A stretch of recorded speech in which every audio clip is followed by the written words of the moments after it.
Salut tout le monde, c'est Tech et aujourd'hui on se retrouve dans une nouvelle vidéo dans laquelle je vais vous parler de 5 accessoires qui sont pour moi indispensables pour mon iPad Pro.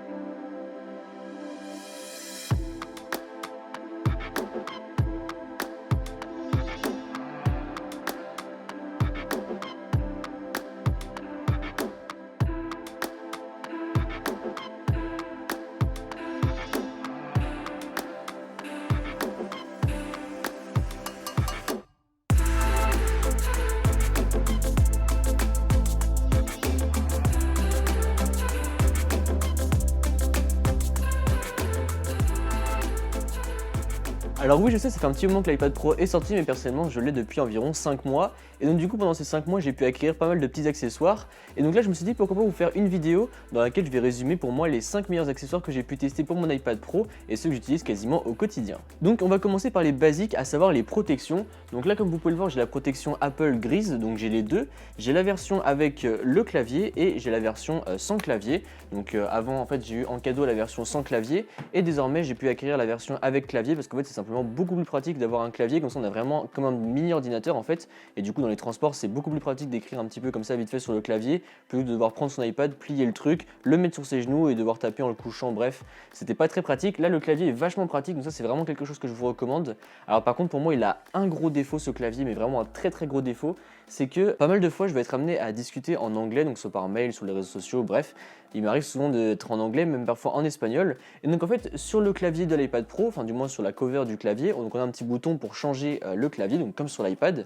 Et sauf qu'en fait ça ne fait pas du tout le résultat que ce à quoi je m'attendais. Par exemple sur le Mac, lorsqu'on va écrire un mail en anglais, et bien du coup le correcteur automatique va automatiquement se mettre en anglais et basta, on n'en parle plus, le A est à la même place, le R, etc. Tout est à la même place. Là avec le clavier c'est très chiant, puisqu'en fait quand on change la langue, et bien en fait ça va mettre le clavier donc en anglais, sauf qu'en fait ça va mettre le clavier en anglais comme si on avait un clavier QWERTY. Et ce que du coup vu que là c'est un clavier physique, et bien en fait l'iPad va faire comme si on avait vraiment un clavier en QWERTY. Donc du coup lorsqu'on va appuyer sur le A, et ben, ça va être en fait le K, lorsqu'on va appuyer sur le Z ça va être le W, etc. Et donc ça c'est vraiment très chiant et je regrette que ça fasse pas comme sur le Mac. Parce que du coup après si jamais je laisse ma langue en français pour écrire un mail en anglais, bah c'est pareil. Alors oui je peux désactiver le correcteur automatique, mais bon la plupart du temps c'est quand même très pratique, donc j'ai pas très envie de désactiver. Mais voilà, c'est quand même un problème qui est un peu chiant avec ça et malheureusement j'ai pas encore trouvé de solution pour y remédier. Donc si jamais vous avez des petites solutions concernant mon problème de langue et de clavier avec cet iPad Pro, et bien dites-le moi en commentaire, ça pourrait vraiment m'arranger. À part ça, sinon le clavier est vraiment bon, j'aime beaucoup le confort d'écriture et j'adore également le fait d'avoir deux positions pour pouvoir placer son iPad. On a une position vraiment presque à 90 degrés et une autre position où l'iPad est un peu plus couché, et donc c'est vraiment très pratique parce que du coup ça permet de s'adapter. Par exemple si on écrit assis, si on écrit debout, enfin bref c'est vraiment très pratique et donc c'est cool. Et encore une fois les touches sont vraiment confortables et j'aime beaucoup écrire avec ce clavier. Après sinon la protection elle-même elle protège bien l'iPad, donc voilà, tout est bien protégé et même là en le trimballant dans mon sac du coup pendant quasiment 5 mois, et bien je n'ai aucune rayure nulle part et je trouve que la protection tient vraiment bien, donc ça c'est super cool. Donc le deuxième accessoire, et bien c'est ce petit stylet qui est pour moi un incontournable lorsqu'on achète un iPad Pro. Alors en fait je l'ai eu en cadeau avec mon iPad Pro, ce petit stylet, et au début je ne savais pas trop si j'allais l'utiliser ou non, et en fait il s'avère que je l'utilise quasiment tout le temps. Déjà avant je n'éditais jamais mes photos. Là depuis que j'ai l'iPad Pro, je trouve ça juste super plaisant de jouer un peu avec les réglages dans Lightroom et de le faire avec le stylet. Je trouve ça vraiment très pratique. En plus on peut toucher des zones particulières pour le faire, enfin c'est vraiment très pratique. Et après pareil pour faire des petits dessins, parce que des fois j'ai des idées en tête et de vidéos, de concepts, de choses à fabriquer, etc. Et des fois je me dis bon, ça sert à rien de réfléchir à toute berzingue, eh bien on va faire un petit dessin et on va voir, ça sera beaucoup plus clair que de là tout réfléchir dans ta tête et de pas faire les choses comme il faut. Donc on fait un petit dessin et ça va être beaucoup plus pratique. Pareil, je me suis retrouvé à écrire beaucoup manuscritement, enfin manuscritement façon de parler, mais donc du coup sur l'iPad Pro par exemple pour prendre des notes en cours, eh bien avec l'application Page, eh bien beaucoup de fois je me retrouvais à écrire comme ça avec le stylet et je trouve ça vraiment très plaisant parce que l'écriture est vraiment bonne et c'est assez fidèle par rapport à un stylo et j'aime beaucoup. Et en plus de ça on ne gâche pas de papier, donc c'est vraiment super cool d'avoir ce stylet et encore une fois je m'en sers vraiment pour pas mal de choses. Après moi personnellement je suis vraiment très nul en dessin, mais vraiment vous prenez la nullité, je suis encore en dessous en dessin, c'est vraiment aberrant. Mais je sais qu'il y a beaucoup de designers qui font des trucs avec des stylets d'iPad Pro.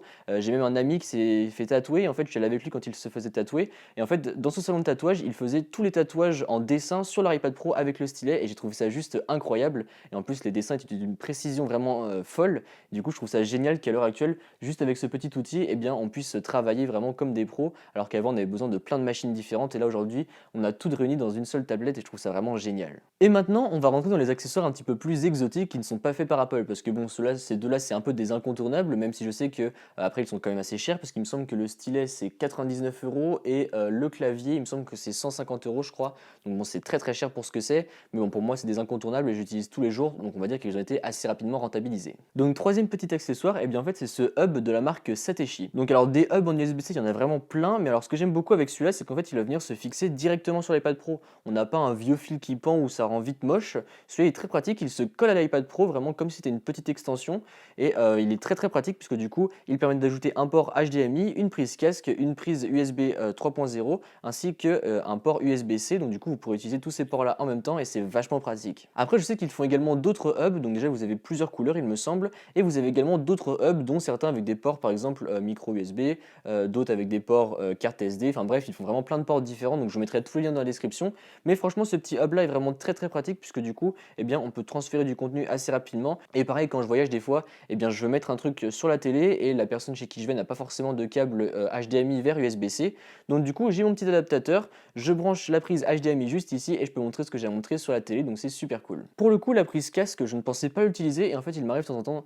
de quand même l'utiliser parce que des fois je fais du montage avec l'iPad Pro, on en parlera dans une prochaine vidéo et donc du coup je connecte un casque en prise jack pour éviter d'avoir des latences et du coup je trouve ça quand même vachement pratique de le rajouter et je trouvais ça un petit peu dommage à l'annonce de l'iPad Pro qu'ils aient retiré la prise jack car encore une fois pour un outil plus professionnel je trouvais ça un petit peu dommage mais du coup avec ce petit hub bien c'est réglé et donc je remercie la marque Satechi qui m'a envoyé cet objet ainsi que l'objet suivant qui est ce petit objet. Donc bon ils ne m'ont pas payé pour les objets, c'est moi qui ai décidé d'en parler parce que je les trouve cool. Alors ce petit objet il est vraiment super cool. Donc cet objet il ne marche pas que pour l'iPad Pro mais moi c'est avec ça que je l'ai utilisé principalement. Donc en fait c'est très simple, vous le branchez vers une prise et ensuite eh bien, vous avez une multiprise, mais alors en fait c'est une multiprise en USB. Donc en fait vous avez donc deux ports USB 3.0, un port USB 3.0 avec la Quick Charge, donc ça c'est super pratique, ainsi qu'un port en USB-C.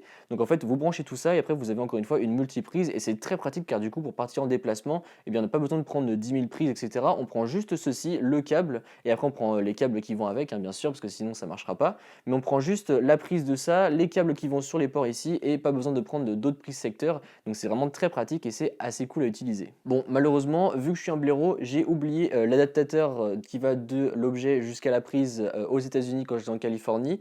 Mais voilà j'ai quand même pu le tester bien comme il faut. Je l'ai utilisé pendant plusieurs mois et ça marche vraiment très bien. Donc franchement si vous voyagez pas mal et que vous cherchez un peu une sorte de multiprise USB, USB-C, USB Quick Charge, enfin bref tout ça, et bien ce petit objet est vraiment très très cool. Donc voilà, c'est tout pour cette vidéo. N'hésitez pas à me dire dans les commentaires votre accessoire préféré et pourquoi. Sur ce, moi je vous dis à la prochaine. On se retrouvera dans une nouvelle vidéo très bientôt. J'espère que ça vous a plu. C'est que comme d'habitude, n'hésitez pas à mettre un pouce bleu, à me suivre sur les réseaux sociaux qui se trouveront dans la description et à vous abonner. Allez, salut!